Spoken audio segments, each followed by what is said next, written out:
Pada minggu lalu kita sudah bicara tentang bagaimana tumbuhan melindungi diri. Ada tumbuhan higrofit, ada yang hidrofit, dan yang xerofit.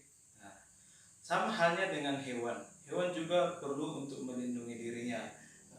Cara hewan menyesuaikan diri terhadap lingkungan ada berbagai macam. Nah, tujuannya apa? Tujuan hewan untuk menyesuaikan diri. Nah, secara umum tujuannya agar dapat bertahan hidup, yaitu yang pertama memenuhi kebutuhan hidup, kebutuhan makanannya, kebutuhan airnya, dipengaruhi oleh bentuk fisik hewan itu. Yang kedua, mengatasi kondisi lingkungan yang ekstrim. Nah, misalnya ada lingkungan yang panas, ada di lingkungan yang dingin, seperti ada di kutub, seperti beruang salju, memiliki bulu yang tebal. Tujuannya apa? Agar suhu ekstrim yang ada di kutub tidak mempengaruhi terhadap kesehatan si hewan. Yang ketiga, melindungi diri dari pemangsa. Hewan juga memiliki bentuk fisik yang berfungsi untuk melindungi dirinya dari pemangsa.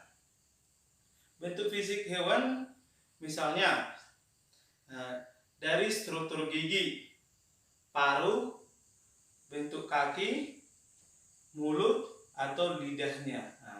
Contohnya yang pertama adalah bentuk gigi.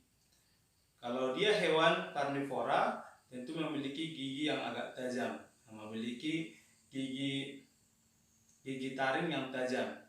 Kalau dia tuh hewan yang herbivora, berarti herbivora pemakan rumput. Berarti susunan giginya terdiri dari gigi seri dan gigi geraham. Contohnya yang dimiliki oleh sapi, kuda, kerbau, dan lain sebagainya. Dan yang terakhir, hewan omnivora, pemakan daging dan tumbuhan. Memiliki struktur gigi yang terdiri dari gigi taring, gigi seri, dan geraham. Misalnya hewan omnivora adalah kera. Terus dari segi paruh, paruh itu biasanya kita temui pada hewan unggas.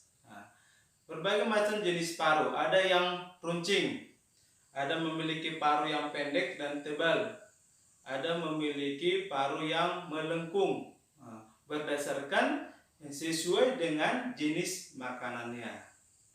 Yang ketiga misalnya bentuk kaki. Bentuk kaki juga bermacam-macam, tergantung kebutuhan si hewan.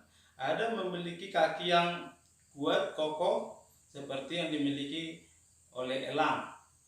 Ada kaki yang memiliki selaput seperti yang ada pada bebek, dan bentuk mulut juga yang dimiliki hewan berbeda-beda sesuai dengan kebutuhan makanannya. Ada mulut yang menghisap seperti yang ada pada kupu-kupu. Ada bentuk mulut yang menusuk dan menghisap seperti pada nyamuk, dan ada mulut yang menggigit seperti yang ada pada semut.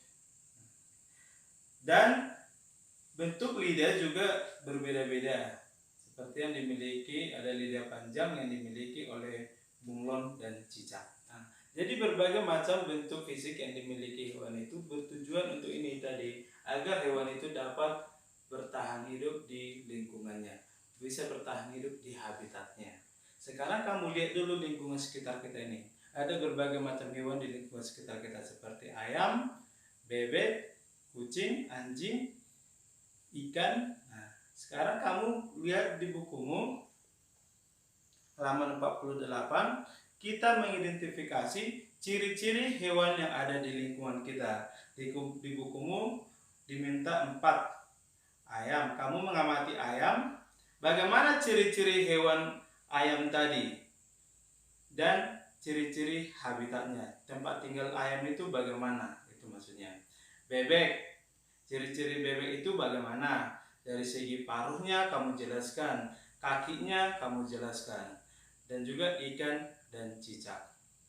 Sudah tahu tugasnya kan? Di halaman 48. Dan untuk tabel yang ada di halaman 50, kamu disuruh menuliskan nama hewan. Di sana diminta 3 hewan, kamu sebutkan ciri-ciri khusus. Tentu hewan yang berbeda yang ada di halaman 48. Tadi di halaman 48 udah diminta di sana ayam, bebek, ikan, dan cicak. Nah, kamu cari 3 hewan lain yang ada di lingkungan sekitar kita. Sebutkan ciri-ciri khususnya yang dimiliki hewan tadi. Bisa berdasarkan kakinya, bisa berdasarkan paruh misalnya, bisa berdasarkan gigi dan lain sebagainya. Dan jelaskan ciri-ciri habitatnya, tempat tinggal hewan yang kamu sebutkan. Oke, sekian dari saya. Selamat belajar.